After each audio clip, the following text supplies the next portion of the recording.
Uttarakhand lecturer की video series में आपका स्वागत है। अब हम क्वेश्चन नंबर 11 करने जा रहे हैं। ये प्रीवियस ईयर क्वेश्चन है 2016 का पीसीटी एग्जाम पूछे गए क्वेश्चन है। तो यहाँ पर हमारे पास पूछा है coefficient of middle term in the expansion of this. हमारे पास इस के एक्सपेंशन का मिडिल टर्म भी power of x. Coefficient of middle term in the expansion of this in power of x. देखिए, तो ये निकालने के लिए ये हमारे पास क्वेश्चन है 1 plus x x square plus x. देखिए, पहले तो ये पता करना होगा इसके एक्सपेंशन में कितने टर्म। अगर मैं इसको देखूं, सॉल्व करूं, यहाँ पर हम अलग से सॉल्व कर लेते हैं। 1 plus 3x plus 3x square plus x. ये देखिए, यहाँ से आप देख रहे हैं तो ये पहली टर्म का क्यूब प्लस दूसरी टर्म का cube plus 3 into first into second into x plus ये 3x स्क्वायर और 3x। तो ये है आपके पास x प्लस वन का होल क्यूब का फॉर्मूला। इस पूरी चीज की जगह हम x plus one whole cube लिख सकते हैं और इसकी पावर भी 8 है, तो ये टोटल हो गया x plus one two the power 22। इतना हमारे पास है। अब मिडिल टर्म चाहिए। देखिए, इसमें जो टोटल टर्म होगी हमारे पास 25 term, total number of term 25। Middle term कौन सी होगी? n इज ऑड हो गया यहाँ पे और दैट इज 25। मिडिल टर्म होगी, मिड टर्म जो होगी यहाँ पे, मिडिल टर्म आपके पास होगी 25 प्लस वन बाई टू, यानी 13 वाली टर्म। 13 कौन सी होगी? हमारा जो फॉर्मूला शुरू होता है वो यहाँ से शुरू होता है, NC0, यानी n की जगह 24 है, 24C0 ये टर्म होगी। इसके साथ और टर्म आती रहेंगी, ऐसे ऐसे करके एक टर्म होगी, तो मिडिल टर्म होगी 24C12। तो ये मिडिल टर्म होगी, ये 13 टर्म है। तो middle term is D answer. Next question की तरफ चलते हैं। Number of term in this expansion. इस एक्सपेंशन में नंबर ऑफ टर्म चाहिए, तो हमारे पास 2x minus Y plus 3z है और इसके एक्सपेंशन में middle term, sorry, total number of term चाहिए। देखिए, total number of term, suppose हमारे पास हम ये लिखते हैं इस तरह का एक्सपेंशन है, A plus B plus C plus ऐसे ऐसे करके इनफाइनाइट नंबर ऑफ टर्म है। मैं इनको फाइनाइट कर देता हूँ m टर्म्स से और इसकी पावर n है। तो टोटल नंबर ऑफ जो टर्म्स होगी इसके एक्सपेंशन में, ये जो हमने लिखा है टोटल नंबर ऑफ टर्म, ये हो जाएगी हमारे पास m plus m minus one C m minus n। ये पावर n है और यहाँ total number of n terms है, तो 1 2 3, यहाँ पे 3 है। इसके एक्सपेंशन में टोटल नंबर ऑफ टर्म कितनी होगी? टर्म इसके एक्सपेंशन में इज इक्वल टू m की जगह 3 है, n की जगह 20 है, तो 3 plus 20 minus one C m की जगह 3 माइनस वन, दैट इज ये कितना हो गया? 22 22C2। 22C2 को सॉल्व करेंगे तो 22 factorial upon 2 factorial, 22 minus 2 is 20 factorial. इसका एक्सपेंशन करेंगे तो 22 इंटू 21 अपॉन 2, ऐसे ही तो 11 हो जाएगा। 11 1 जा 11, 11 टू जा 22, 22 और 22, इतने टर्म्स हमारे पास इसमें, C answer, right answer. Next question की तरफ चलते हैं। हमारे पास है इस प्रॉब्लम को सॉल्व करना। ये लिखा है 10 inverse x is greater than what inverse x।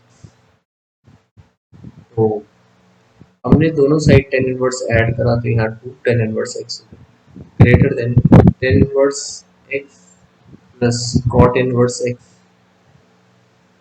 Tan inverse x is greater than, इसकी वैल्यू 5/2 होगी, और इसे लिखा tan inverse x is greater than 5/4। 10 के किस एंगल की वैल्यू इतनी होती है, 1, 1045 की जो वैल्यू होती है वो 1 होती है। तो ये वाला आंसर इसमें एक्स इज ग्रेटर देन, तो ये वैल्यू हमारे पास होगी एक्स, ये वाला ये आंसर। नेक्स्ट क्वेश्चन की तरफ चलते हैं। इस क्वेश्चन को बाद में करते हैं, या चाहे कर रहे हैं तो कर सकते हैं। डोमेन ऑफ दिस फंक्शन, मुझे इस फंक्शन का डोमेन चाहिए। डोमेन ऑफ द फंक्शन, हमारे पास एफ एक्स है 2x minus 5 to the power X. तो ये कह रहे हैं इसका डोमेन निकालना है। देखिए ये वैल्यू क्या होनी चाहिए, रूट के अंदर है must be positive, must be greater than equal to 0 to the power x minus 5 to the power x must be greater than equal to 0 to the power x is greater than 5 to the power x। अब इसे solve करेंगे, हमने इसको reciprocal कर दिया तो equalities change हो जाएंगी 5 टू द पावर x। देखिए दिस इज पॉसिबल ओनली, ये कब होगा, व्हेन x छोटी क्वांटिटी होगी, व्हेन x इज, ये वाला आंसर। नेक्स्ट क्वेश्चन की तरफ बढ़ते हैं। ये भी बड़ा क्वेश्चन है, चाहे तो हम इसे बाद में भी कर सकते हैं, चाहे तो मेरे पास एफ एक्स की वैल्यू लिखी है एक्स माइनस 1 अपॉन एक्स।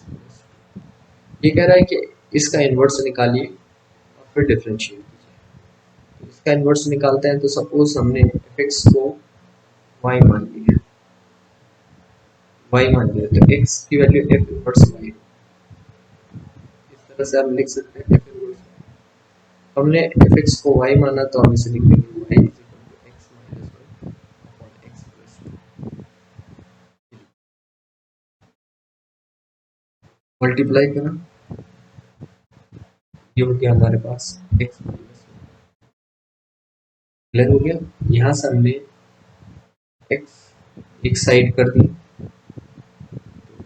हमारे पास एक्स वाई माइनस एक्स है, माइनस 1 माइनस 2 है, एक्स की वैल्यू हो गई हमारी y minus 1 minus 2, x is equal to minus 1 minus 2y upon y minus, और that is 2y plus 1 upon 1 minus.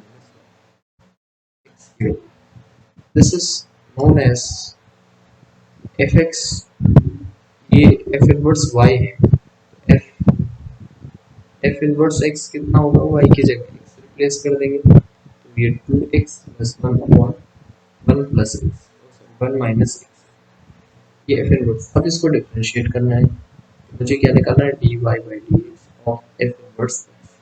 क्या हो जाएगा, डिनोमिनेटर की टर्म स्क्वायर कर लेंगे, और जो डिनोमिनेटर में टर्म लिखी है इसको ऐसे लिख देंगे, D by D x of 2x plus 1 लिखेंगे, माइनस 2x प्लस 1 और D by D x of 1 minus x लिख देंगे। इसको सॉल्व कर देंगे, ये आंसर होगा, इसे हम आंसर के लिख देंगे और ये इसका सॉल्यूशन होगा। नेक्स्ट क्वेश्चन ये पूछ रहा है कि the number of all onto function from this set to itself. ये हमारे पास एक सेट है जिसमें लिखा है और इटसेल्फ ऑनटू 1 2 3 4 5 ए टू ए करना है हमें, कितने ऑनटू होंगे, number of onto functions, onto functions, तो जो नंबर ऑफ ऑनटू फंक्शंस होंगे, देखिए टोटल होंगे, देखिए अगर ये 1 है, 1 इस पे मैप हो गया सपोज, इस 1 पे है ना, 1 इस पे भी मैप हो सकता है, इस पे भी हो सकता है, इस 2 पे हो सकता है, इस 5 पे, यानी